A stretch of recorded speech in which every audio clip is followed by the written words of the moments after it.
Shalom, Sobat Wisdom, para pemirsa dari Aruna Visual Kita Official Channel yang Tuhan berkati berlimpah-limpah. Apa kabar? Dalam kesempatan ini saya menyampaikan 5 hal. Bapak Ibu, cukup panjang ya. Yang pertama adalah seperti biasa setiap minggu terakhir akan ada khotbah hari Minggu. Dan dalam bulan Maret, khotbah hari Minggu jatuh pada 27 Maret 2022, start pukul 6 pagi. Saudara Tuhan, saya akan membahas terkait karakteristik Tuhan, yaitu mampu melihat sebuah peristiwa ke depan yang kita belum alami, masalah-masalah kita ke depan yang kita bahkan belum bisa identifikasi, Tuhan sudah lihat. Dan Tuhan berikan solusi dalam kehidupan Anda dan saya, karena Tuhan kita adalah Tuhan yang begitu luar biasa dan baik.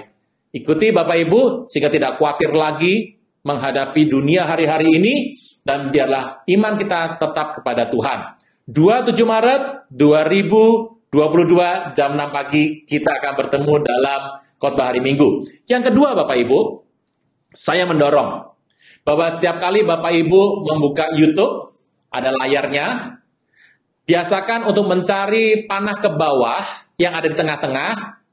Berikut adalah tutorialnya. Nah, ini ada layarnya Bapak Ibu, Anda klik bagian panah ke bawah, itu namanya adalah kolom deskripsi. Kita hanya bertemu Bapak Ibu itu 1 minggu sekali dalam pengajaran. Nah, ada banyak pengumuman yang saya akan pasang di deskripsi yang bisa menjadi masukan informasi bagi kita sekalian. Saya akan pasang yang pertama adalah jadwal-jadwal ibadah interaktif yang saya layani sepanjang minggu. Supaya Bapak Ibu bisa masuk ke sana dan kita bisa bertemu interaktif, ngobrol interaktif. Ada banyak pertanyaan ke email.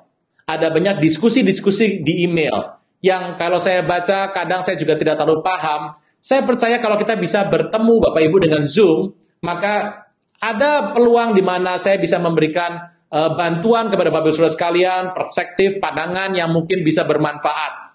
Oleh karena itu saya akan pasang di kolom deskripsi Bapak Ibu untuk schedule ibadah interaktif yang saya layani, atau ke depan channel ini, program E-Wisdom akan membuka ibadah interaktif supaya kita bisa saling mengenal. Tunggu saja Bapak Ibu tanggal mainnya. Jangan lupa biasakan untuk mengklik kolom deskripsi, membaca informasinya sampai selesai. Nah Bapak Ibu, saya juga mendapat begitu banyak pertanyaan, baik dari email, dari media sosial, dan saya mengerti bahwa jawaban-jawaban dari pertanyaan Bapak Ibu sedikit banyak itu pernah dibahas dalam acara-acara E-Wisdom setiap hari Kamis dalam pelajaran-pelajaran kita.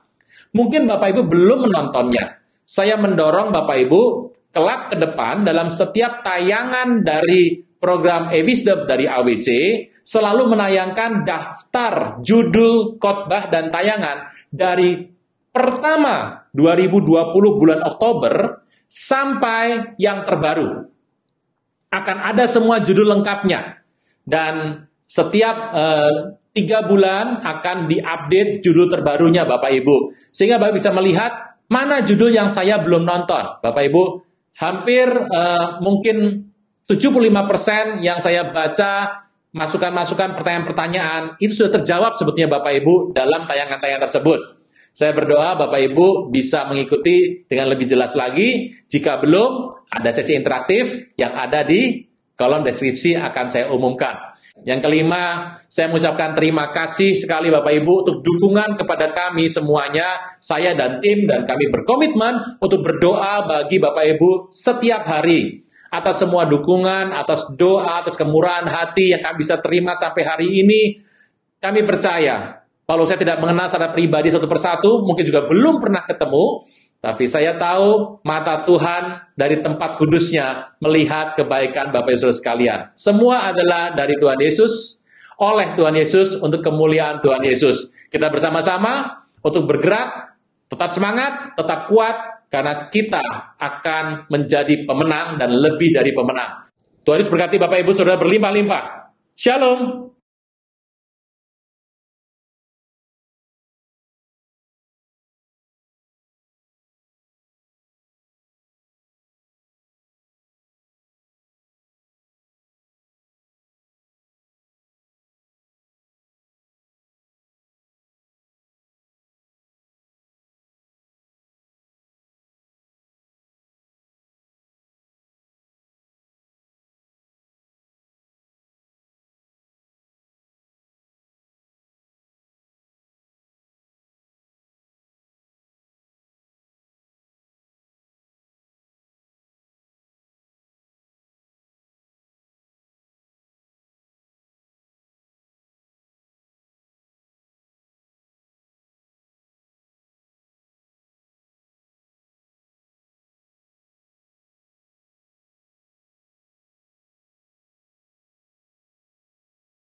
Shalom, Sobat Wisdom, Tuhan berkati berlimpah-limpah. Selamat hari Minggu. Sebelum kita mulai untuk mendengar khotbah pada hari Minggu yang cerah ini, kita akan berdoa bersama-sama. Bapa di sorga, dalam nama Tuhan Yesus, Kau sungguh sangat amat baik dalam kehidupan ini. Kau merawat kami dari waktu ke waktu, saat demi saat, bulan demi bulan, tahun demi tahun, generasi lepas generasi. Kau tunjukkan kebaikan dalam kehidupan kami. Seluruh hidup kami terpelihara karena kasih-Mu dalam hidup ini. Tuhan Roh Kudus, cengkeram kami dengan kuat supaya tidak menyimpang kanan, tidak menyimpang kiri, tapi terus berpegang kepada panggilan yang ilahi. Pujian, hormat, kuasa, kemuliaan bagi nama Tuhan Yesus. Kau perisai hidup kami, Kau pagar tembok sekeliling kami. Tidak pernah yang jahat bisa menyentuh hidup ini. Engkau Tuhan, upah kami yang sangat amat besar. Di dalam nama Tuhan Yesus, yang percaya boleh berkata, amin. Shalom, apa kabar Bapak Ibu Saudara sekalian? Senang sekali seperti biasanya setiap minggu terakhir setiap bulan kita bertemu dalam khotbah hari Minggu, dan saya berdoa terus, bukan cuma hari Minggu kita beribadah, tapi setiap hari kita beribadah dan memuji nama Tuhan. Kita sudah ada di bulan April minggu terakhir, Maret minggu terakhir maksud saya, dan kita segera masuk ke bulan April. 3 bulan berjalan dengan cepat sekali Bapak Ibu tanpa terasa, dan memasuki bulan April. Terus ke depan kita melihat dunia sedang mengalami pergolakan, bukan cuma secara internal, di lokal, di bangsa kita, ada banyak kelangkaan, ada banyak berita, tapi juga di muka bumi ini ada begitu banyak berita, deru-deru perang yang kita dengar. Saudara Tuhan, jangan khawatir, jangan takut. Firman Tuhan terus menjaga kita berjalan sampai pada kesudahannya, kita nggak pernah tahu kapan. Tetapi saya percaya, tangan kasih Tuhan membuat kita mengerti lebih banyak lagi mengenai apa yang harus kita buat hari-hari ini. Nah, Bapak Ibu, memang ini sudah ada di bulan ketiga segera keempat, dan biasanya kalau Bapak mengingat, orang tuh kalau pergantian tahun Bapak Ibu, apapun, dunia ini punya banyak tahun baru. Ada tahun baru kalender Julian yang kita pegang hari ini. Ada juga kalender-kalender dari orang Mandarin. Ada tahun baru dari banyak belahan muka bumi. Orang Yahudi juga punya tahun baru sendiri perhitungan Bapak Ibu. Tapi orang punya kebiasaan kalau tahun baru biasanya mereka itu suka dengan resolusi yang baru. Ingin sebuah harapan-harapan yang baru. Dan beberapa orang yang tidak kenal sama Tuhan, yang tidak dekat sama Tuhan, mulai khawatir menghadapi masa-masa yang baru. Dan biasanya kalau pergantian tahun, kan Bapak Ibu kalau udah bulan Desember bersama Handai Tolan di rumah, menyaksikan TV, atau sudah lewat dari tahun baru, Januari awal, biasanya Anda juga menonton TV atau buka media massa, sekarang orang pakai handphone biasanya. Anda akan melihat bahwa yang diwawancara nanti, itu kebanyakan bukan teknokrat, bukan birokrat, bukan pejabat, yang biasa ditanya adalah paranormal. Kenapa? Iya, karena orang biasanya selalu pengen tahu apa yang akan segera terjadi. Makanya tidak aneh Bapak Ibu, nggak cuma yang namanya orang-orang kebatinan, tapi termasuk biasanya hamba Tuhan, itu dicecar oleh jemaat, ditanya, Pak, bagaimana tahun ke depan? Kira-kira bagaimana Pak? Ya karena semua orang sebetulnya manusia selalu ingin tahu masa depan.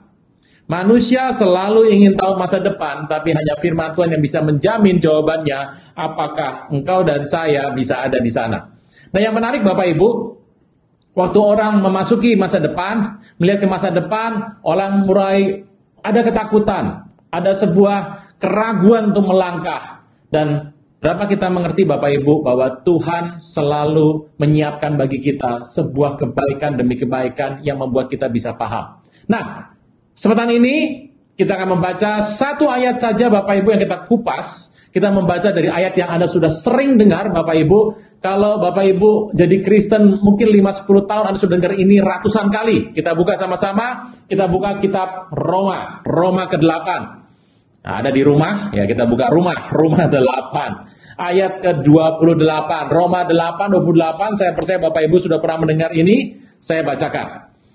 Kita tahu sekarang, jadi Bapak Ibu sudah mengerti sekarang bahwa Allah turut bekerja dalam segala sesuatu untuk mendatangkan kebaikan bagi mereka yang mengasihi Dia, yaitu bagi mereka yang terpanggil sesuai dengan rencana Allah.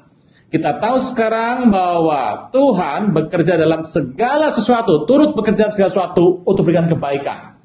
Saya percaya Bapak Ibu, Anda bukan orang yang pertama kali baru dengar ayat ini. Kalau Anda pernah mengikuti Tuhan sampai hari ini dan terus ikuti Tuhan, saya mau tanya, Anda sudah baca ini berapa kali Bapak Ibu? Mungkin Anda pernah baca ini 20 kali, 50 kali, 100 kali, Anda pernah dengar khotbah disampaikan terkait ayat ini, mungkin sudah ratusan kali. Siapa di sini yang baru pertama kali dengar ayat ini tadi pas saya dibacakan? Saya bacakan tadi? Hampir tidak ada. Ya kalau ada mungkin Anda baru terima Tuhan, baru mulai baca Alkitab. Baca Alkitab Bapak Ibu. Nah, Bapak Saudara sekalian, Roma 8:28 ini menurut saya pribadi adalah ayat yang multiguna. Seluruh suasana, ya ini ayatnya. Jadi Anda yang mau khotbah, mau belajar khotbah atau belajar memberkati, ada kantor, ada usaha, rumah yang baru, pernikahan, konseling, bahkan penghiburan orang mati, Bapak Ibu saya beritahu, modalnya cukup ayat ini. Yang betul Pak, betul, benar. Anda ada masalah apa Bapak Ibu? Pemberkatan kantor, Anda tinggal bilang begini, saudara saya Tuhan, semua yang kerja di tempat ini, kita ada kantor yang baru, dan saya berdoa semua Bapak Ibu tempat ini adalah orang-orang yang diberkati berlimpah-limpah. Karena apa? Karena kita tahu Tuhan turut bekerja segala sesuatu dengan kebaikan bagi orang yang mengasihi Dia. Itu ayatnya ada Bapak Ibu. Konseling ibu-ibu yang dipukul suami, kan gitu ya. Pak, saya dipukul suami, Pak, mata saya sampai biru. Bilang ibu harus tegar, hati harus kuat, percaya, tetap berdoa. Karena kita berkata, Tuhan turut bekerja segala sesuatu, berikan kebaikan bagi ibu dan keluarga besar. Itu ayatnya sama.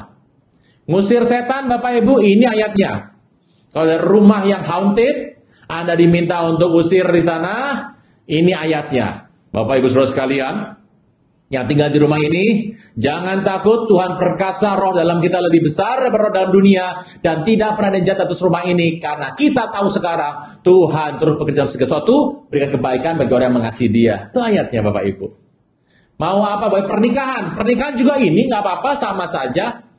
Mempelai berdua, sebelum nanti doa berkat untuk pernikahan disampaikan, dan biarlah hari ini ada firman Tuhan untuk kedua mempelai dalam mengarungi biduk rumah tangga. Mungkin dalam nanti di rumah tangga tidak seindah kita pikirkan. Tapi ingat bahwa kita sudah tahu Tuhan turut bekerja sesuatu dengan kebaikan bagi kita yang mengasihi Dia. Itu sama Bapak Ibu. Ini ayat untuk semua masalah. Ayatnya cukup satu. Saran saya, diketik, dicetak, dilaminating, masukin dompet, ketemu orang dimanapun Bapak Ibu, bagi-bagi bilang. Kalau ada orang yang sedih, mukanya panjang, manyun, ya toh, kasih ayat ini supaya apa? Mereka bersuka cita. Kalau Anda ketemu di kantor, teman-teman yang mukanya muka sedih, gak ada sukacita, kasih ayat ini.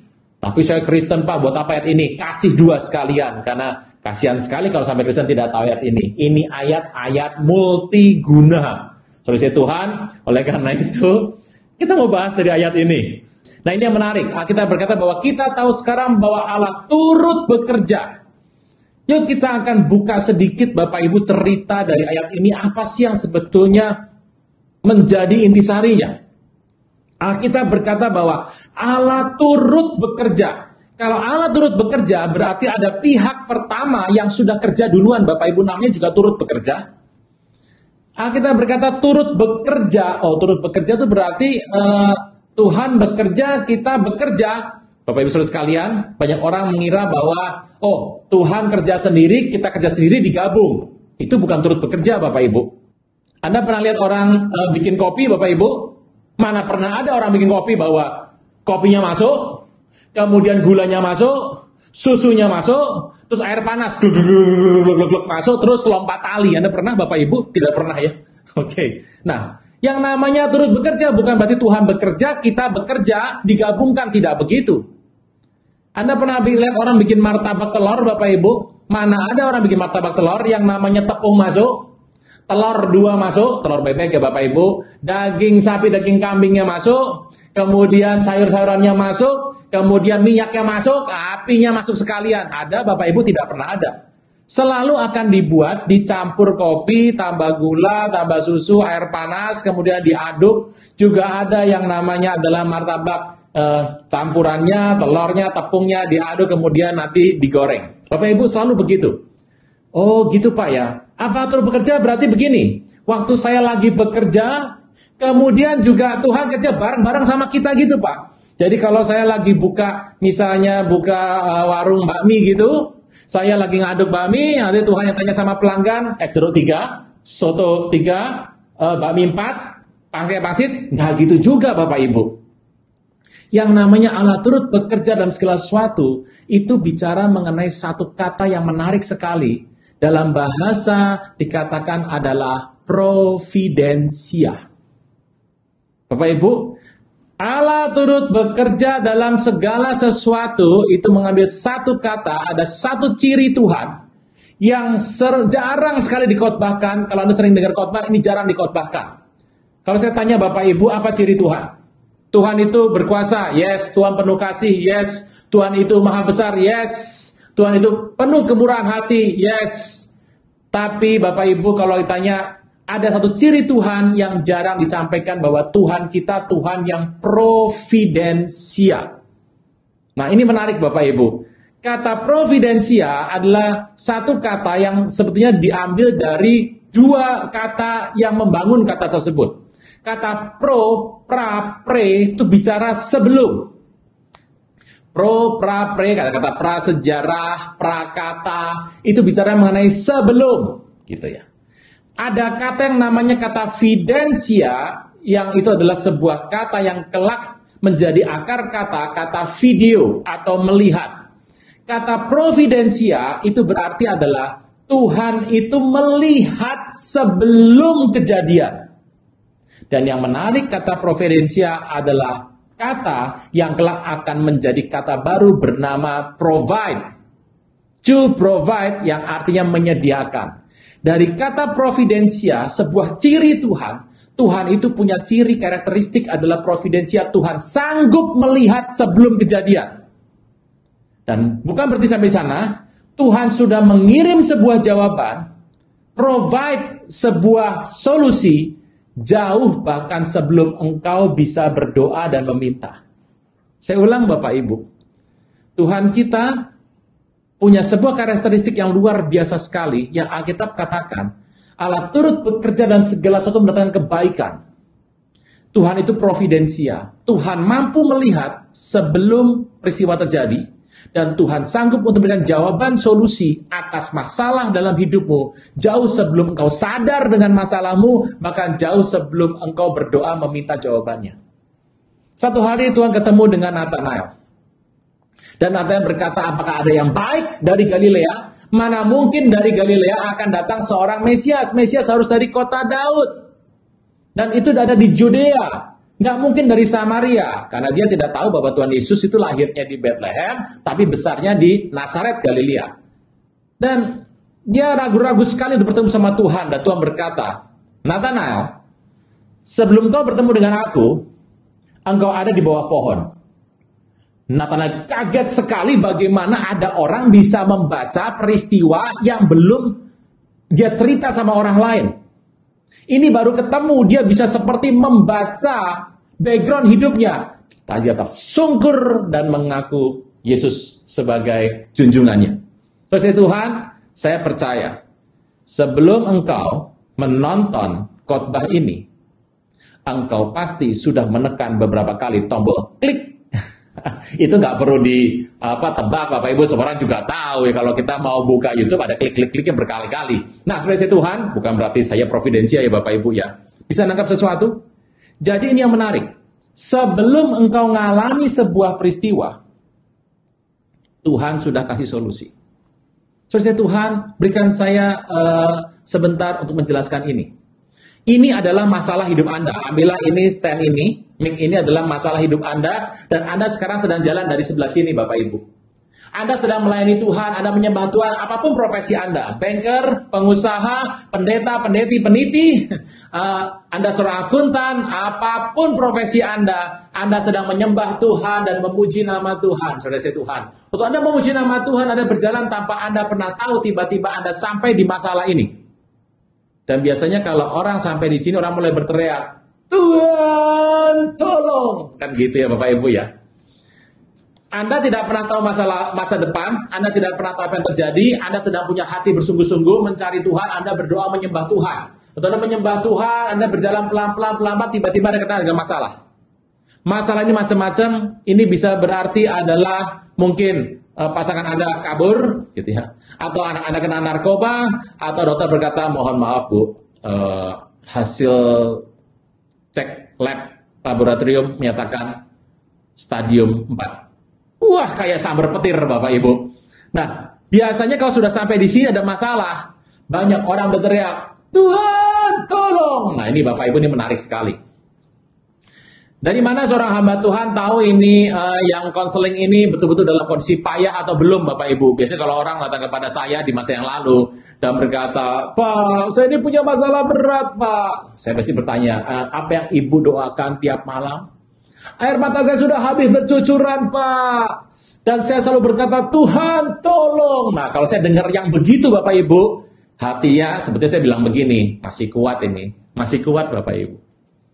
Tetapi kalau sudah begini, Pak, saya sedih sekali dalam masalah hari ini, Pak. Dan saya berkata, Ibu, apa yang Ibu doakan setiap malam? Saya berdoa sampai udah gak ada suara lagi, saya berteriak, Tuhan, tolong. Kalau sudah T berubah jadi C, Bapak Ibu, masalah berat, harus segera ditolong. Kalau nggak bisa hilang jemaat satu, Bapak Ibu.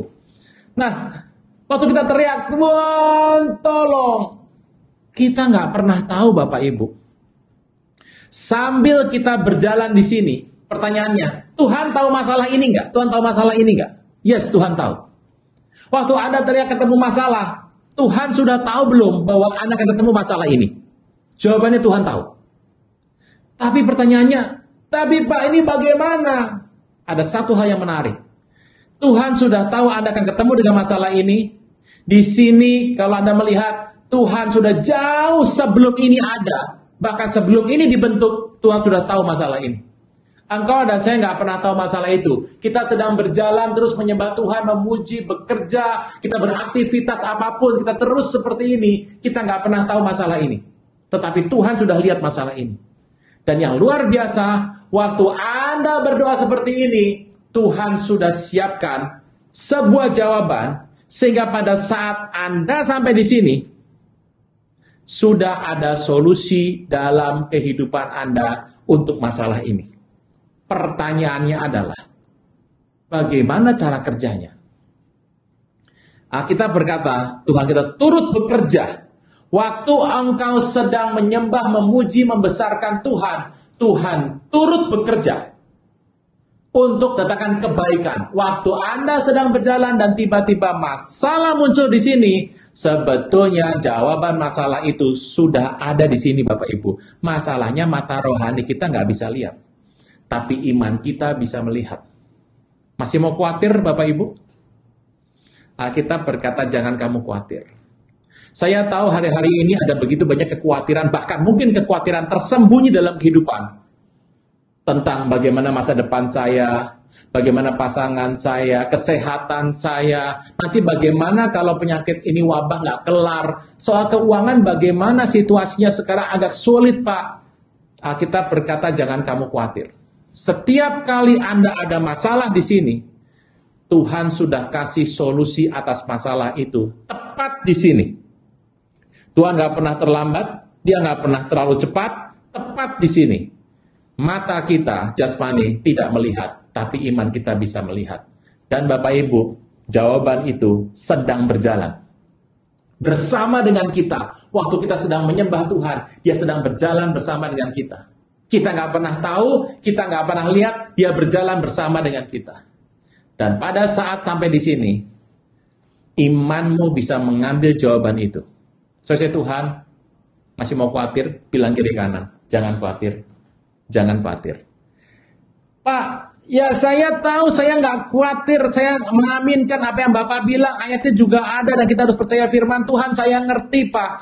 Tapi boleh nggak Pak? Kasih saya contoh-contoh Pak kesaksian Bapak Ibu. Kita berkata dengan 2-3 saksi sebuah perkara sah. Kesempatan ini saya kasih bukan cuma 2 kesaksian. 3 kesaksian supaya Bapak Ibu bisa memahami bagaimana prosesnya terjadi. Jadi Tuhan, kita mulai yang kisah pertama kesaksiannya. Apakah betul yang tadi disampaikan terjadi dalam dunia di muka sejarah muka bumi? Bapak Ibu tahu bahwa orang Israel itu merdeka 14 Mei 48? Ya pokoknya iya saja sudah Bapak Ibu, gak usah dicari, pasti benar. Orang Israel merdeka pada hari Jumat 14 Mei 48 itu setara dengan tanggal 5 Iyar tahun 5708. Itu setara dengan itu tanggal Yahudinya. Dan Bapak Ibu mengerti, mandat dari Inggris menyatakan bahwa Israel diserahkan sebuah tanah untuk bisa menguasai tanahnya, dan Ben Gurion, Bapak Ibu, ambil waktu sebentar pada tahun 2020 pernah ada sebuah seri pengajaran di program E-Wisdom di masa yang lalu. Nah, ini Bapak Ibu bisa melihat gambarnya sedikit. Nanti diklik, saya cerita banyak mengenai siapa Ben Gurion terkait dengan singa yang ada dalam kisah-kisah ini. Nah, kelihatan beliau akan jadi seorang Perdana Menteri. Saya masih mengingat sejarahnya, yaitu pada hari Jumat. Hari Jumat itu adalah persiapan Sabat, Bapak Ibu.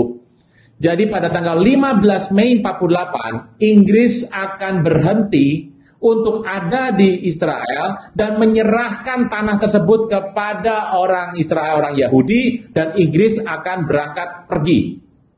Dan sebelum tanggal 15 Mei 48, maka kira-kira sekitar 8 jam sebelumnya, Menteri Ben Gurion, kelas jadi Perdana Menteri Bapak Ibu, bersama 36 orang lainnya, mereka berkumpul di sebuah museum supaya tidak menarik perhatian, dan memproklamasikan kemerdekaan Israel.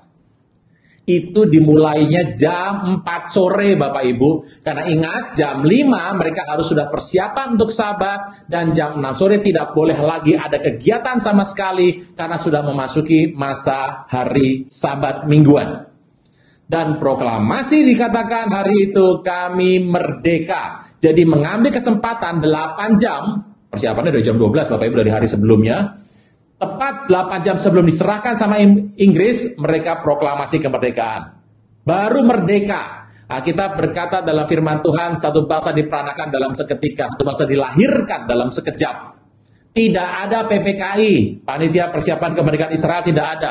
Tiba-tiba mereka merdeka, 37 orang membuat sebuah maklumat, pernyataan, diteken di sebuah museum, dan mereka kemudian proklamasi di sana. Kelak orang pertama yang teken, Ben Gurion menjadi Perdana Menteri Israel. Nah, saudara Tuhan, apa yang terjadi? Tidak sampai 1 jam, lahir belum sejam, nanti tepat tanggal 15 Mei 48, 1 jam setelah lewat hari itu, Amerika langsung memberikan dukungan terhadap yang namanya pendirian negara de facto Israel. Dan Rusia 3 hari kemudian menyatakan mendukung secara de jure untuk pendirian negara ini. Sejarah bilang begitu. Apa yang terjadi Bapak Ibu? Belum sampai 1 jam, proklamasi kemerdekaan masih bayi nih Bapak Ibu. Mesir langsung kasih maklumat. Kasih telepon. Bro, batalkan ya yang namanya proklamasi kemerdekaan. Kalau enggak, kami serang habis-habisan. Anda bisa bayangkan kalau Anda ada di sana sebagai orang Israel, baru merdeka 1 jam, sudah ditelepon untuk mau dibumi hanguskan. Dan Mesir mengajak 6 bangsa lainnya. 7 bangsa ditambah ada 3 perskumpulan atau 3 liga di sana, total 10. Mereka ingin menghancurkan Israel. Dan perangnya akan berkelanjutan terus Bapak Ibu. Sampai nanti 49 terus berlanjut perang kemerdekaan.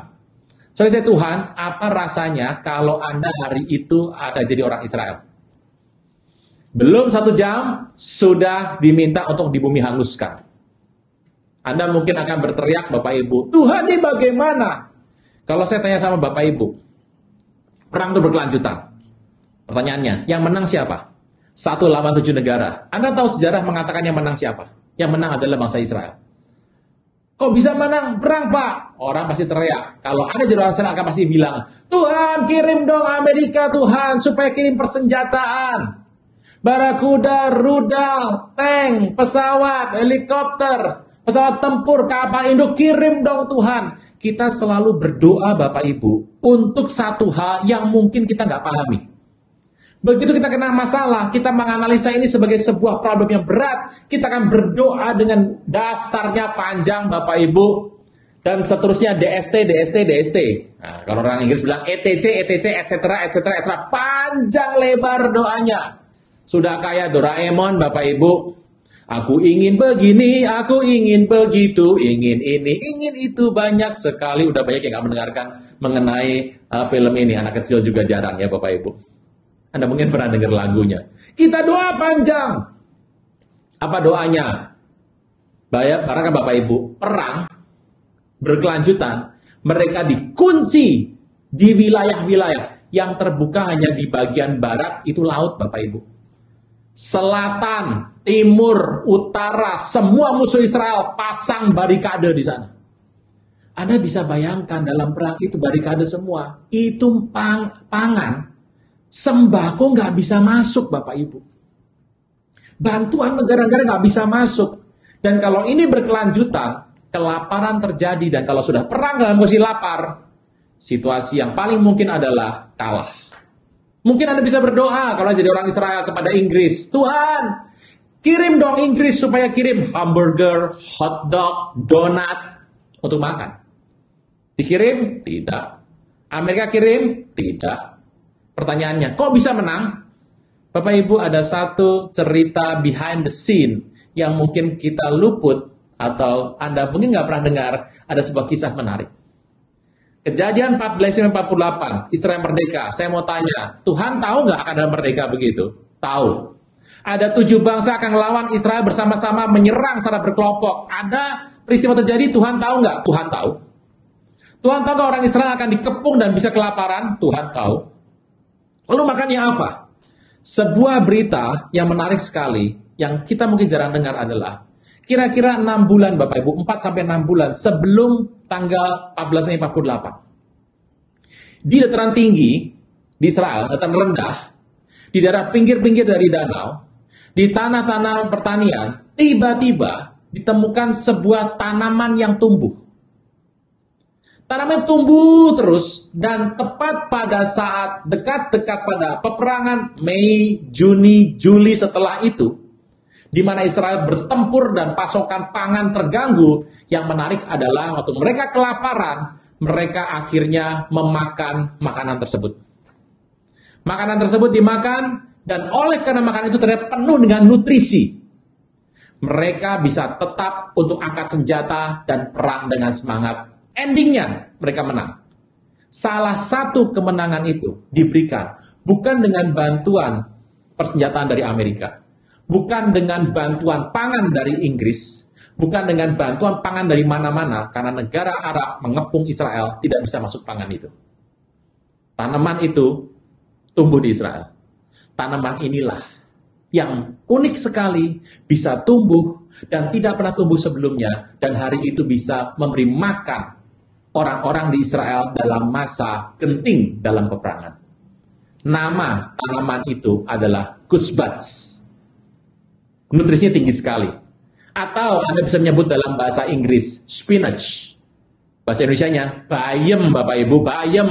Anda pasti berkata, wah Popeye ini Popeye. Ya, ingat Popeye makan bayem langsung jadi kuat. Nah Bapak Ibu, Bapak kok tahu aja? Ya tahulah Bapak Ibu. Pasti Anda berpikir seperti itu.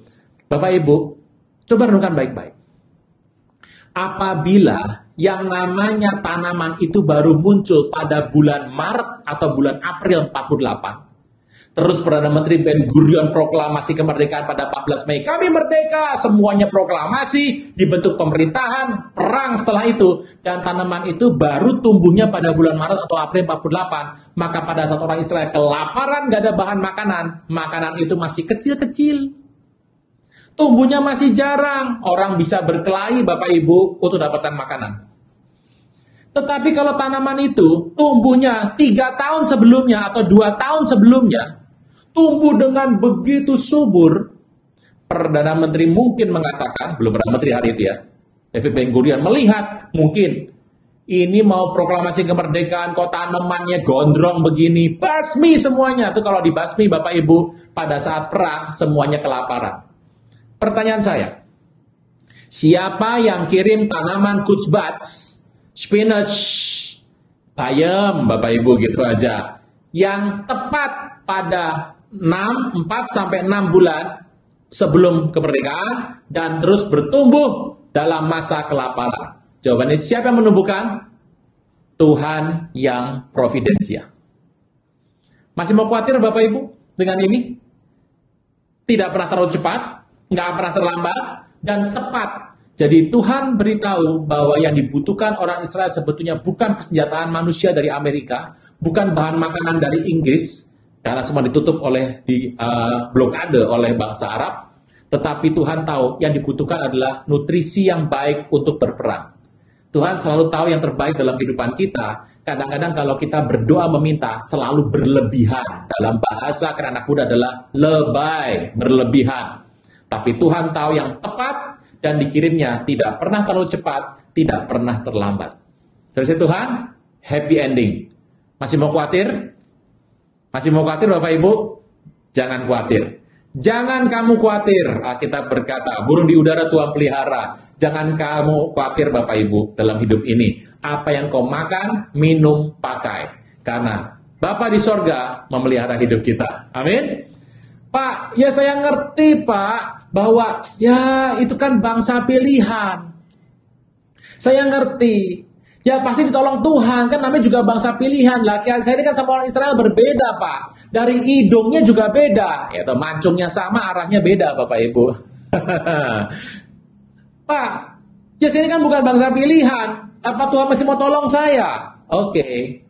Ya saya ini orangnya rada-rada sama Tuhan nggak nurut Bapak Ibu. Saya ada yang bilang, Pak Pendeta, saya ini nggak nurut. Kadang-kadang saya juga nakal. Kalau Tuhan suruh, kadang-kadang saya juga males untuk pergi. Apa Tuhan masih mau tolong orang kaya saya? Bapak Ibu, ada sebuah kisah menarik.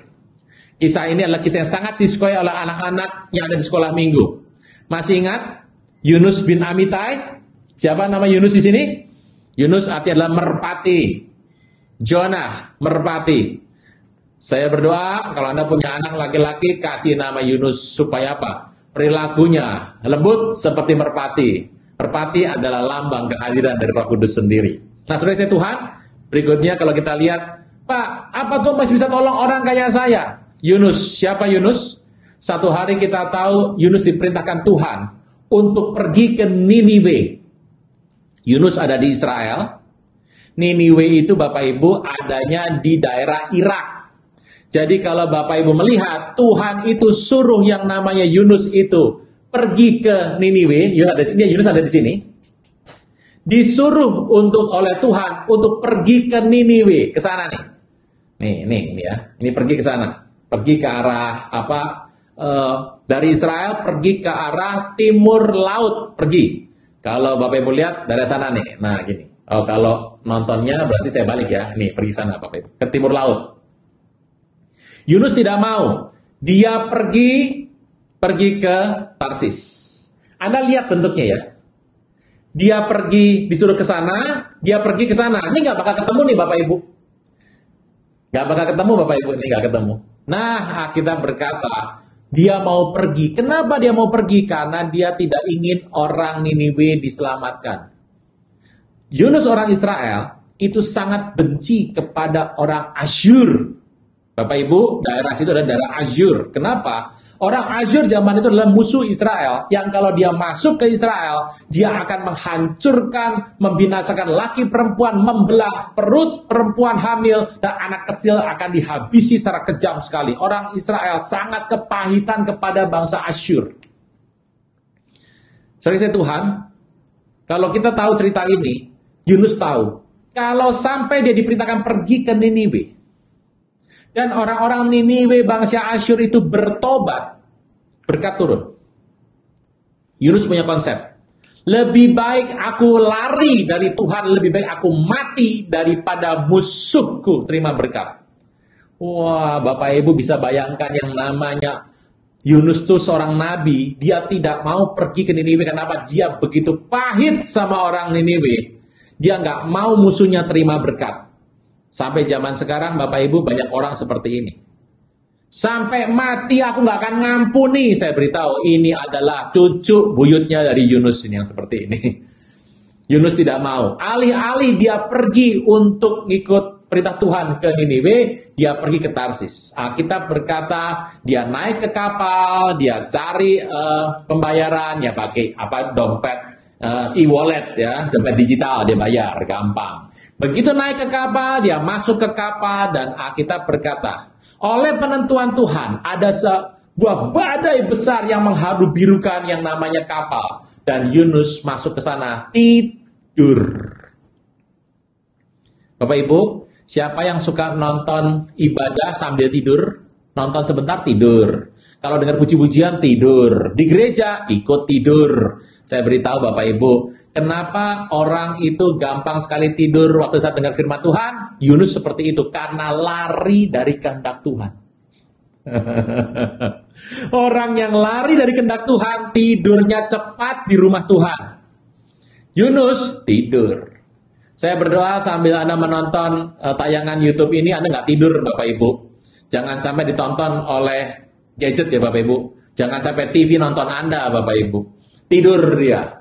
Nah, gampang kalau lihat orang tidur tuh gampang sekali Bapak Ibu. Kalau Anda di gereja lihat orang tidur gampang. Orang tidur tuh biasanya Bapak Ibu turunnya pelan, naiknya cepat. Seperti ini nih. Turunnya pelan, gini, pelan. Kaget cepat buka mata. Nah, itu berarti tidur itu Bapak Ibu. Kalau sebelah Anda seperti itu, dorong dia dan bilang, sudah akhir zaman Tuhan mau datang masih tidur di gereja? Atau tidur di rumah Tuhan, atau tidur dimanapun. Yunus masuk kapal dan tidur. Badai besar datang, semua bingung. Dan nahkoda bicara, kapten kapal bicara sama anak buah kapal. Dia bangunkan semua penumpang yang ada. Mereka masing-masing berseru kepada nama Tuhan. Ya Allahnya masing-masing. Dan karena nggak ada solusi, akhirnya mereka berkata, kita buang undi. Kedapatanlah undi kena ke Yunus. Ditanya, Yunus bikin apa kamu? Yunus berkata, aku lari daripada Tuhan. Makanya semua terjadi. Orang kapal stres dan berkata, apa yang kami lakukan harus kami lakukan supaya kami selamat. Sangat egois sekali. Apa yang harus kami lakukan supaya kami selamat? Yunus berkata, gampang, lempar aku ke laut. Apa artinya? Lebih baik mati ketimbang aku ke Niniwe. Ada orang seperti itu? Sampai mati takkan kuampuni. Sangat ke Yunus-Yunusan sekali Bapak Ibu. Persis itu. Anak buah kapal adalah orang kasar hari itu. Mereka egois dan belum mengenal Tuhan sama sekali. Apa yang mereka buat? Mereka nggak mikir lama-lama Bapak Ibu. Dia langsung rame-rame angkat Yunus 1, 2, dan dilempar ke laut. Plus masuk ke dalam laut yang sedang bergelora oleh badai. Seketika Yunus masuk ke dalam air, tenanglah semua. Dan mereka kemudian memuliakan Tuhan. Atas penentuan Tuhan, Yunus dimakan seekor penyu. Ada yang teriak, hah? Bukan penyu Pak? Nah kalau Anda bilang begitu berarti sekolah minggunya benar. Kalau dia bilang gini, oh penyu ya, penyu. Berarti nggak pernah sekolah minggu nih Bapak Ibu. Ya. Kita berkata dimakan seekor ikan besar. Sudahlah Bapak Ibu nggak usah banyak menebak. Ya, ikan paus. Nah ini yang jadi masalah. Waktu Yunus masuk ke dalam air, langsung ikan pausnya masuk rencana Tuhan. Pertanyaannya, ikan pausnya kok bisa langsung makan saat itu juga? Tepat di situ. Kok ada ikan paus lewat Bapak Ibu? Saya ini mencari-cari sudah cukup lama Bapak Ibu. Udah belasan tahun peristiwa ini. Ternyata sejarah mencatat pada Oktober 68, ada satu orang dimakan sama ikan paus satu malam dan dia tidak mati. Ada yang seperti itu. Ada juga satu orang pada Februari 1989, seorang bernama James Bartley dari kapal Star East. Dia juga tenggelam kapalnya dan dimakan seekor ikan paus dan tidak mati Bapak Ibu.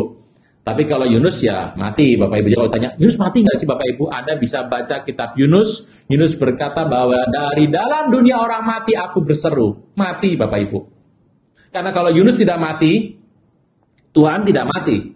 Karena Tuhan pernah mengambil perumpamaan Yunus seperti Yunus masuk dalam perut ikan 3 hari 3 malam. Demikianlah anak manusia masuk dalam perut bumi 3 hari 3 malam. Berarti tidak mati.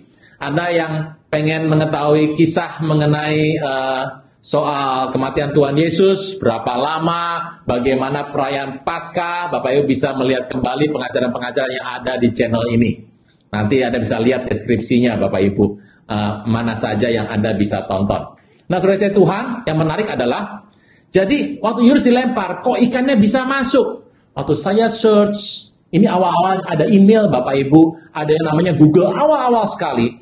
Saya kaget sekali, ternyata ikan paus yang sering memakan manusia bukan ikan paus yang sering kita lihat. Yang sering kita lihat namanya adalah Arctic whale, ikan paus Arktik.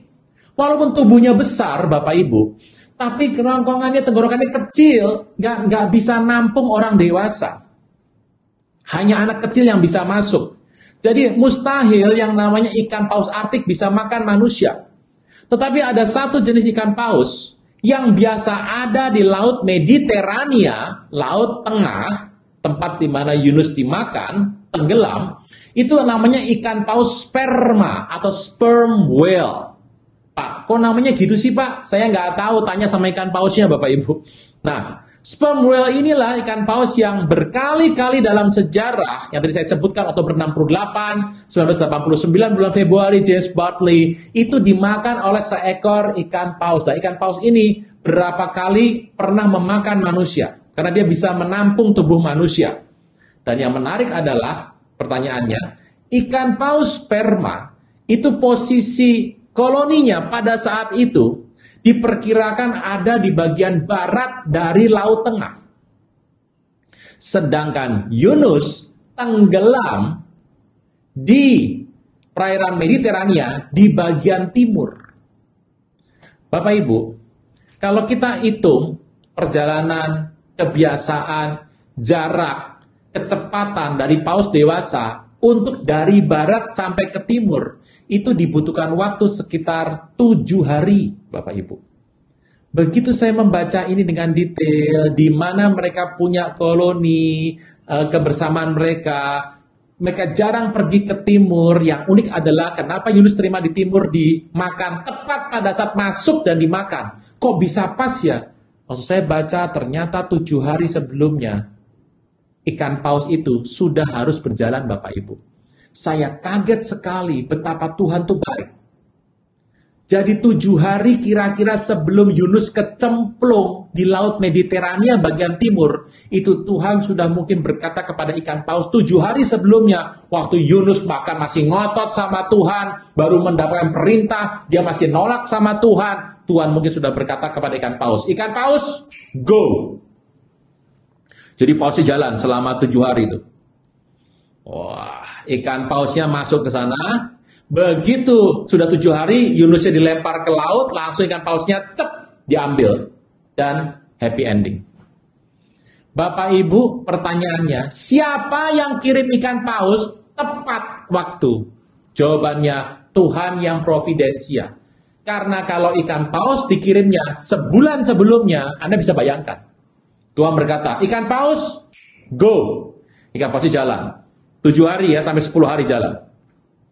Ini kapal nih, kapalnya Yunus nih, belum nyampe nih kapalnya, ikan paus sudah datang di situ, muter-muter di situ. Dia tanya, mana nih kapalnya kok belum kelihatan? Sabar saja menanti ya mungkin ya, kan ikan paus disuruh Tuhan, dia takut sekali sama Tuhan, nggak berani sama Tuhan. Dan begitu kapalnya datang, dia puter-puter lagi. Yunus, aku sudah ready. Dia buka mulut di bawah. Tuhan, aku ready nih untuk nampung nih hamba-hamba Yunus, aku makan ya. Biar masuk tercatat dalam kitab Alkitab di firman Tuhan, menjadi kanon. Wah, dia buka mulut nih Bapak Ibu. Apa yang terjadi? Kalau dia tunggu 2 minggu, Yunus, come on Yunus, cepetan Yunus, ini sudah keram. Sudah kejang ini, dan Anda tahu berapa koyon dipasang dalam mulut ikan paus kalau dia kejang, Bapak Ibu. Kalau Tuhan kirim sebulan sebelumnya, kasihan pausnya, Dia buka mulut dan berkata, Tuhan, kelamaan Tuhan, ini bentar lagi kejang Tuhan, ini lama sekali Yunus, mana kamu nggak terjun-terjun ke sini? Bisa bayangkan? Dan kalau Tuhan mungkin mengirim ikan pausnya hanya 2 hari sebelum kejadian, ikan pausnya jalan, sampai di tempat Yunusnya sudah nyemplung Bapak Ibu. Ikan paus muter-muter dan berkata, Yuhu, Yunus, where are you? Dia puter-puter, cari Yunus, dia berkata, waduh, Yunus gak ada. Aku kena SP1 lagi. Jangan-jangan SP2 langsung. Bapak Ibu, bisa lihat? Ternyata Tuhan sudah kirim kira-kira bicara kepada ikan paus untuk pergi. Tunggu di situ. Tepat pada saat Yunus kecemplung. Kenapa bisa pas? Jawabannya satu, ada Tuhan yang bisa melihat ke masa depan dan memberikan sebuah solusi dalam setiap masalah. Apa solusinya? Yunus bertobat di perut ikan. Sebuah pertanyaan. Masih mau khawatir Bapak Ibu? Lihat kiri kanan Bapak Ibu. Bilang sama kiri kanan, jangan kamu khawatir, jangan kamu khawatir. Ikan paus pun diperintahkan. Nah ini Bapak Ibu, jadi kalau Anda ada masalah, Anda teriak, Tuhan kirim ikan paus. Tuhan bilang, buat apa ikan paus? Ya kira-kira kayak mirip Yunus saja Bapak Ibu. Bisa Bapak Ibu ya? Jadi, tadi peristiwa pertama, bangsa pilihan. Yang kedua, Nabi Yunus. Bapak Ibu, 2 contoh. Masih mau khawatir? Anda mungkin berkata, ya Tuhan, aku sih percaya Engkau akan lakukan. Pak Pendeta, ucapan Bapak, kesaksian Bapak tadi saya bisa ngerti lah. Saya ngerti bahwa saya harus punya iman yang kuat untuk ini. Tapi begini Pak Pendeta, ada apa? Ya itu kan Yunus. Yunus kan Nabi. Nabi pasti ditolong sama Tuhan. Aku ini bukan Nabi, penggemar sate babi. Nah itu dia Bapak Ibu. Nah, Pak Pendeta, saya ini ya mencintai Tuhan, tapi kadang-kadang saya sering juga jatuh, saya lemah dalam kehidupan ini. Saya bukan orang yang sempurna. Apa Tuhan masih mau tolong saya? Apa Pak Pendeta masih punya yang namanya kisah yang seperti saya? Bapak Ibu sekalian, kalau kita membaca firman Tuhan, Tuhan tolong hidup manusia, Tuhan bisa tolong bangsa pilihan, Tuhan bisa tolong Yunus yang enggan untuk melakukan kehendak Tuhan. Tetapi kalau ditanya, apa ada orang-orang yang mungkin mencintai Tuhan tapi kadang-kadang kalah? Nah, kita mencatat ada seorang bernama Daud bin Isai, Daud bin Jesse. Ini adalah orang yang sangat dikasih oleh Tuhan dan Alkitab mencatat dengan jelas kehidupan Daud dari kecil sampai dia dewasa. Saya percaya sekali Bapak Ibu, di tempat ini tidak ada para wanita, ibu-ibu dan gadis-gadis yang pengen punya kekasih atau suami seperti Daud. Saya mau Pak, benar Bapak Ibu. Kita pernah berkata loh satu hari dia bersama dengan pasukannya, dia menjaga kambing domba Nabal, nggak pernah merampok, menjaga kawanannya, menjaga bujang-bujang dari Nabal sehingga mereka semua seperti terpelihara oleh sebuah pagar yang kuat. Dan pada satu hari ada pengguntingan bulu domba. Aturan pada hari itu, kalau pengguntingan bulu domba itu orang-orang miskin boleh mendapatkan sembako, nasi bungkus lah Bapak Ibu. Daud datang sama Nabal dan meminta bagian hak dari Daud, yaitu adalah sembako itu. Anda tahu Nabal bilang apa? Zaman sekarang banyak orang lari dari tuannya. Siapa Daud itu? Menghina sekali. Daud berkata, Nabal, besok kepalamu lepas. Anda mau punya orang dekat dengan nafsu bunuh sebesar ini? Diminta oleh Saul untuk menikahi Mikal dengan kulit katan 100 orang Filistin. Daud kasih 200 kulit katan orang Filistin. Artinya dia bunuh 200. Enteng Bapak Ibu. Dia potong kepala Goliat, dia pesta malamnya. Orang normal Bapak Ibu potong kepala orang itu nggak bisa tidur, nggak bisa makan. Itu orang normal Bapak Ibu. Daud seperti itu. Saya percaya Anda mungkin bilang, masa sih Pak? Usianya 70 tahun, badannya dingin sekali. Karena kalau di Timur Tengah, kalau malam itu dingin, kalau siang itu panas sekali suhunya. Dia kedinginan. Udah ya susah-susah berdiri, sangat lemah. 70 tahun kok lemah Pak? Kan biasanya masih sehat Pak, masih kuat Pak. Iya, karena Daud tiap hari perang. Perang tiap hari, berpikir tiap hari, tenaganya habis. Makanya kalau Bapak Ibu lihat, orang yang nggak pernah kalah perang seumur hidup di muka bumi cuma ada dua sepanjang sejarah.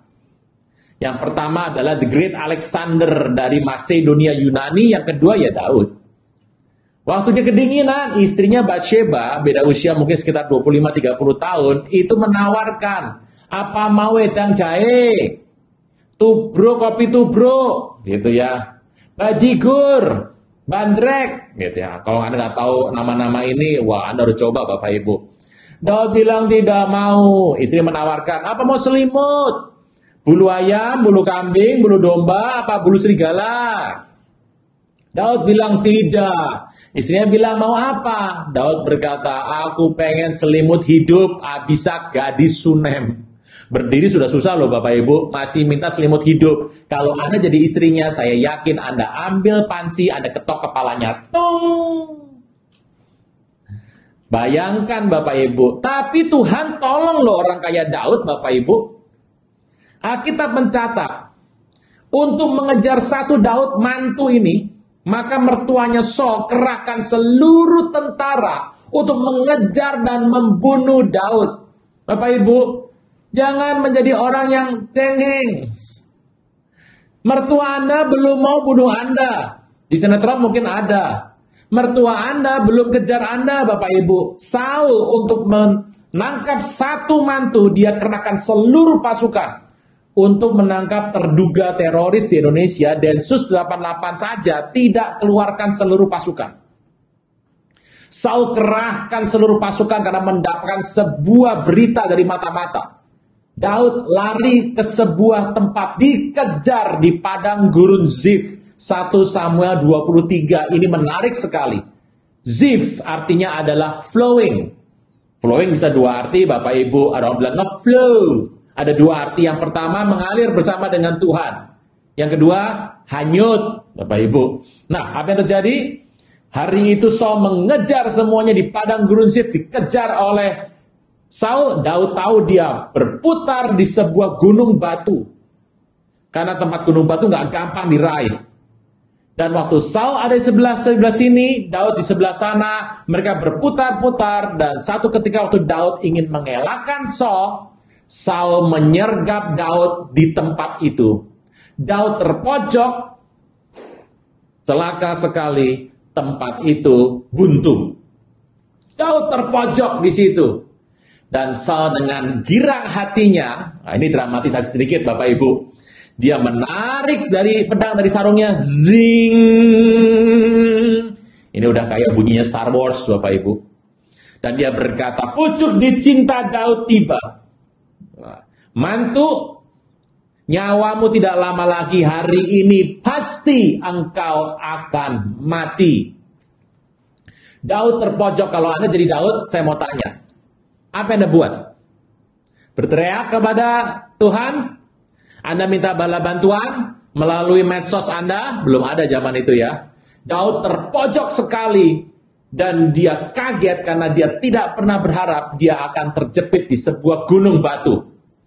Dia terpojok, ya kemungkinan besar dia bilang kepada bujangnya pemegang kecapi, kunci Oh Yerusalem, kota mulia, hatiku rindu ke sana.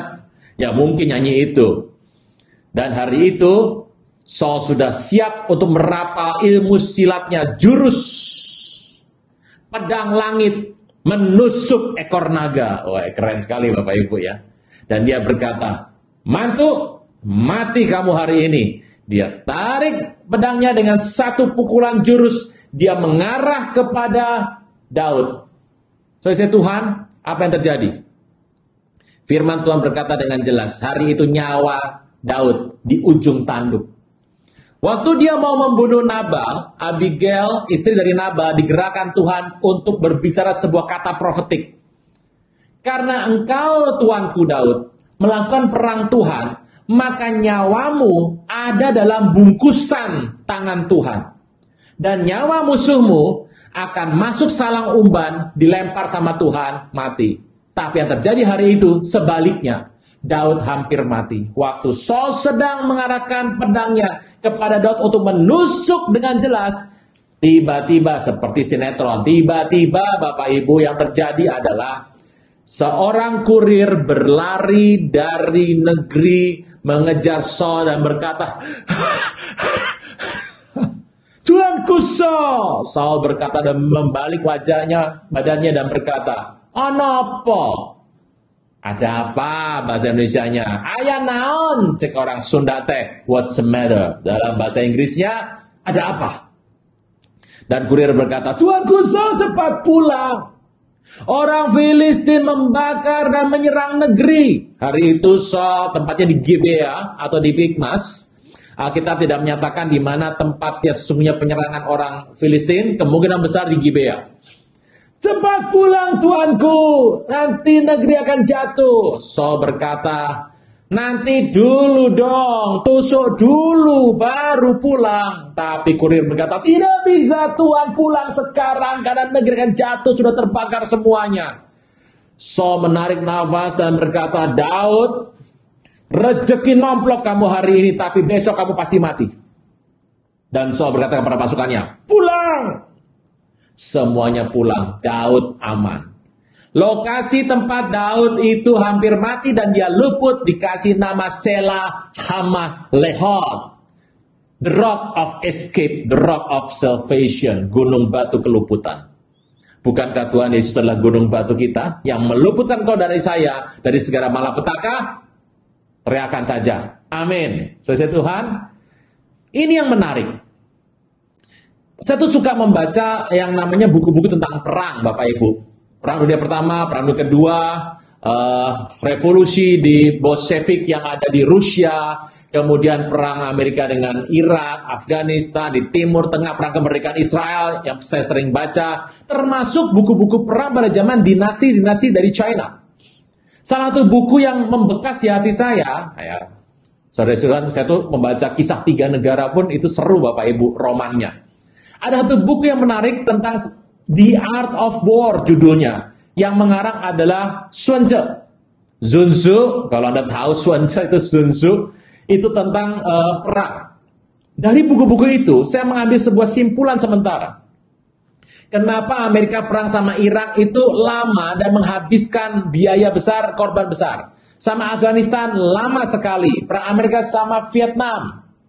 Kalah Bapak Ibu. Yang menang tuh Rambo, gitu. Apa yang terjadi? Kenapa bisa kalah? Bisa panjang. Salah satu alasannya adalah karena tidak ada perencanaan. Konon katanya untuk sebuah peperangan yang baik itu dibutuhkan perencanaan paling cepat 6 bulan 25 minggu. Waktu saya mengingat ini, saya tahu berarti untuk menyelamatkan seorang Daud yang terkepung di gunung batu, Tuhan sudah harus merancangkan pertolongan itu adalah minimal 25 minggu sebelumnya. Orang Filistin digerakkan hatinya untuk menyerang orang Israel. Dan dari Filistin masuk ke Israel, nggak mungkin langsung masuk, pakai tempat penghadangan dulu, pengintaian. Itu butuh waktu sekitar 2 minggu. Jadi 27 minggu. Dan kurirnya memutuskan mencari tahu soal Saul dan lari mencari Saul 1 minggu maksimal. Saya kaget sekali, total 28 minggu minimal Tuhan sudah membuat sebuah perancangan untuk menyelamatkan seorang Daud. Saudara Tuhan, luar biasa sekali. Jangan-jangan kalau engkau mau terima masalah, bencana 4 bulan lagi, Tuhan sudah kirim pertolongan untuk hidupmu setahun yang lalu. 4 bulan yang lalu, 4 minggu yang lalu, 7 hari yang lalu, bahkan mungkin 5 jam yang lalu. Apa yang terjadi Bapak Ibu? Luar biasa sekali. Anda bisa bayangkan, kalau itu kurir dikirim terlalu cepat. Waktu dia berlari, Tuanku Daud, berkata, oh nopo, ini Daud dari Jawa Bapak Ibu. Mana Saul raja? Daud berkata, belum datang. Kurirnya bingung. Daud berkata, sini duduk ke padepokan dulu, kita main catur. Kalau terlalu cepat dikirim, akibatnya Daud sama si kurir main catur atau main monopoli. Tetapi kalau dikirimnya terlambat, begitu Saul sudah tusuk, itu beda 2-3 detik Bapak Ibu. Jarak Nyawa Daud mati sama pedang itu jaraknya cuma 2-3 detik. Waktu itu diserang dan sudah masuk Bapak Ibu. Terbunuhlah Daud, kurir datang, telat. Kalau sampai Daud wafat, Alkitab mencatat Yesus anak Daud, Mesia ben David, dari keturunan Daud. Kalau Daudnya sampai mati, berarti Tuhan Yesus tidak lahir dari keturunan Daud. Kalau itu sampai terjadi, berarti Tuhan tidak lahir. Kalau Tuhan tidak ke muka bumi, jawabannya buat apa kita dengar khotbah hari Minggu, dan ibadah onsite, dan ibadah online, iman kita semuanya sia-sia. Saudara Tuhan, Tuhan yang providensia. Tuhan bisa melihat masa depan, peristiwa apa yang akan terjadi ke depan, dan Tuhan siapkan sebuah pertolongan. Tapi banyak orang berdoa muluk-muluk. Dia berdoa tidak seperti yang Tuhan mau. Berdoanya suka-suka, sangat egois sekali. Saudara Tuhan, apa yang terjadi? Akibatnya dia tidak bisa melihat pertolongan yang Tuhan berikan. Sebuah contoh. Waktu Anda sedang menyembah Tuhan di sini, Anda nggak pernah tahu ada sebuah masalah di tempat ini. Anda nggak pernah tahu. Anda hanya berdoa, beraktivitas, tapi Tuhan sudah tahu ada masalah, dan Tuhan kirim sebuah jawaban. Anggap ini sebuah jawaban, Bapak Ibu. Ditaruh di dekat Anda nggak pernah bisa lihat, Anda nggak pernah bisa tahu, ditaruh dekat Anda sedang berjalan, pada pertolongan ada bersama dengan Anda. Anda sedang berjalan dan bertemu dengan masalah, Anda teriak, Tuhan tolong, padahal jawabannya ada di tempat di mana sebetulnya Tuhan sudah kasih. Mata kita tidak lihat, tapi iman kita bisa lihat. Saya berdoa Bapak Ibu, engkau dan saya mengerti ini. Masih mau khawatir? Masih mau khawatir Bapak Ibu? Bilang kiri kanan, jangan khawatir, jangan khawatir. Karena Tuhan kita providensia. Kalau Tuhan tolong bangsa pilihan, Tuhan tolong kita. Kalau Tuhan tolong Yunus, Tuhan tolong kita sekali lagi. Kalau Tuhan tolong Daud, Tuhan tolong kita sekali lagi, dan sekali lagi. Saudara Tuhan, ini luar biasa sekali. Firman Tuhan mencatat dengan jelas. Tuhan tahu ke masa depan semua hidup kita, bahkan sebelum kita bisa mengidentifikasi sebuah masalah dalam hidup ini. Inilah fasilitas Tuhan yang providensia yang kita punya Bapak Ibu. Tetapi fasilitas ini Bapak Ibu yang luar biasa, yang jarang kita dengar. Fasilitas ini khusus member. Anda bertanya, aduh Pak, kalau gitu iurannya berapa Pak tiap tahun? Saya perlu kasih foto, pas foto berapa? Digital kah atau cetak kah? Gimana Pak daftar jadi membernya? Ada WA grupnya, nomornya Pak, supaya saya bisa daftar. Saudara Tuhan, kita mencatat dengan jelas. Yuk kita lihat apa syaratnya. Kita buka kembali Roma 8:28. Ini kalau sudah mau sampai akhir, mau selesai khotbah biasanya begini Bapak Ibu. Jadi sudah akan ada kembali ke ayat yang pertama.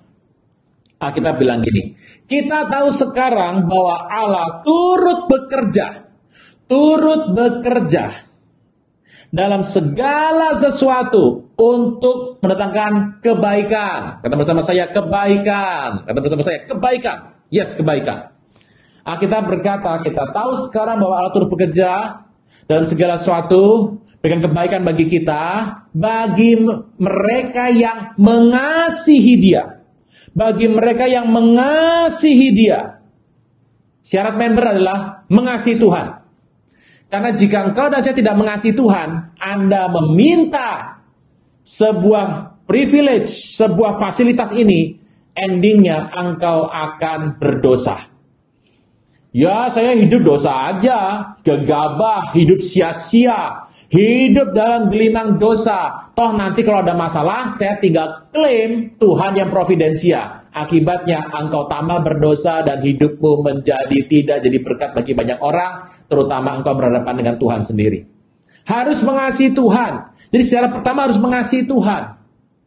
Waktu kita mengasihi Tuhan, Tuhan turut bekerja dalam segala sesuatu untuk kebaikan bagi hidup kita. Jika orang tidak mengasihi Tuhan, ayatnya berbunyi seperti ini. Kita tahu sekarang bahwa Allah tidak turut bekerja dalam segala sesuatu untuk berikan kebaikan. Tapi kalau kita mengasihi Dia, ayatnya berkata, kita tahu sekarang Tuhan turut bekerja. Saudara Tuhan, orang Israel diselamatkan. Siapa yang kirim Quds Bats? Bayem itu loh Bapak Ibu, siapa yang kirim bayem? Ada bilang, bayem tinggal beli, di pasar juga banyak. Iya, kalau dalam masa tenang, kalau masanya seperti perang kemerdekaan, siapa yang kirim ikan paus? Saya nggak butuh ikan paus, Pak. Yang penting ada ikan bandeng, ikan belanak, ikan tenggiri, ikan salmon. Gitu. Lapar lagi Bapak Ibu. Siapa yang kirim kurir? Bapak Ibu, tiba-tiba datang seorang kurir yang tidak pernah terlambat, tidak terlalu cepat, dan tidak pernah jatuh terpeleset loh. Tepat sekali semuanya. 3. Sebuah kesaksian yang lebih dari cukup. Kalau engkau hari ini mengalami sebuah masalah, tapi engkau mengasihi Tuhan, banyak orang sudah kena masalah dalam hidupnya baru mau mengasihi Tuhan. Banyak orang hidupnya abai, gegabah, tidak pernah dekat sama Tuhan, tapi dia berusaha mengklaim janji Tuhan. Alam providensia, saya beritahu Bapak Ibu, itu berarti telat. Saya harus bikin apa Pak kalau saya di posisi itu? Bertobat. Karena Tuhan setia dan adil, dan Dia membuka tangan kepada orang-orang yang mau kembali kepada Tuhan.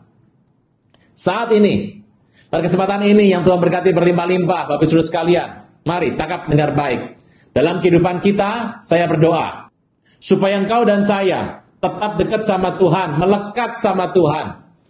Ayat yang kita baca, mungkin cuma sedikit ayatnya, tapi biarlah kita paham. Tuhan mengatur segala suasana, segala waktu dan situasi. Sebuah ketetapan yang Tuhan berikan melalui orang, melalui situasi benda, makhluk hidup.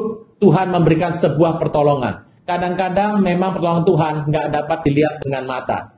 Kita maunya yang bling-bling, kita maunya yang gemuruh, kita maunya yang betul gegap gembita, kita maunya yang meledak, yang begitu besar dan hebat. Tapi sebetulnya kita harus sadar, Alkitab mencatat bahwa semua hal yang besar dimulai dari tempat yang kecil. Bahkan keselamatan bagi seluruh umat manusia di seluruh muka bumi dari zaman ke zaman. Datangnya seorang juru selamat ke dalam hidup manusia di muka bumi, itu datangnya di sebuah kota yang sangat kecil namanya Bethlehem. Kota yang kecil dan rendah, di situlah tempat Tuhan datang dan berkarya. Bapak Ibu, kalau Anda dan saya berpikir seperti ini, saya percaya iman kita akan semakin kuat, semakin yakin bahwa sebagai orang percaya, Tuhan sertai kita senantiasa sampai akhir zaman. Kita berdoa. Bapa di sorga, dalam nama Tuhan Yesus, terima kasih buat berkat yang berlimpah kami boleh alami sampai hari ini. Inilah umat yang Kau kasihi, yang hatinya hari ini dibuka dengan pemahaman Roh Kudus, supaya kami yakin dengan iman dan percaya bahwa Tuhan menyertai umatnya, supaya kami boleh menyelesaikan tugas Tuhan di muka bumi dengan tidak bertangguh. Kalau ada yang sakit, ada yang lemah tubuh, adalah masalah, hatinya luka, ada kekecewaan, ada kerusakan sebuah hubungan. Kalau ada masalah-masalah keuangan atau apapun di muka bumi, kami percaya. Waktu kami mengasihi Tuhan, kami tidak perlu khawatir. Kami tidak perlu khawatir karena tangan Tuhan yang perkasa telah merancang untuk waktu yang lama yang kami tidak pernah tahu. Tapi pertolongan Tuhan tidak pernah terlambat. Hamba berdoa pada kesempatan ini. Tangan Tuhan yang begitu baik, kemurahan hati Tuhan, mohon belas kasihan Tuhan boleh menjamah umat-Mu, memberikan kesembuhan, pemulihan, kelepasan, jalan keluar. Rancangan Tuhan bukan rancangan manusia. Alkitab berkata seperti jauhnya langit dari bumi, dan biarlah rancangan sejahtera, sukacita ke masa depan dan bukan kecelakaan, itu yang boleh dialami oleh Bapak Ibu Saudara sekalian pada saat ini. Dan biarlah firman ini boleh menetap dalam hidup kami, benih ini boleh bertumbuh dan berbuah berlipat kali ganda. Di dalam nama Tuhan Yesus, yang percaya boleh berkata, amin. Sebelum kita akhiri khotbah hari ini, mari buka tangan kita, hati kita buka, tangan kita buka, fokus pada sorga, biar berkat Tuhan limpah kita terima. Berkat Bapa dan Anak dan Roh Kudus. Dalam nama Tuhan Yesus, Maka diberkatilah keluar masukmu, diberkati periuk batu adonanmu, diberkati buah kandungan kesehatanmu, apapun yang kau buat dengan tanganmu, Tuhan buat berhasil. Kemanapun kau pergi melangkah, Tuhan sertai kau berlimpah-limpah. Mulai pada saat ini sampai Maranatha, bahkan sampai selama-lamanya. Di dalam nama Tuhan Yesus, yang percaya boleh berkata, amin. Shalom. Jangan tunda menerima Yesus. Hanya Yesus yang sanggup melepaskan Anda dari kesalahan dan dosa. Selalu ada waktu bagi Dia, tetapi tidak selalu ada waktu bagi Anda. Mari, ikuti saya mengucapkan doa berikut dengan yakin. Tuhan Yesus, ampuni semua kesalahan dan dosaku. Saat ini dengan sadar dan rela, aku mengundang Engkau sebagai Tuhan, Raja, dan Juru Selamat hidupku. Terima kasih Tuhan Yesus untuk namaku telah dicatat dalam kitab kehidupan. Amin.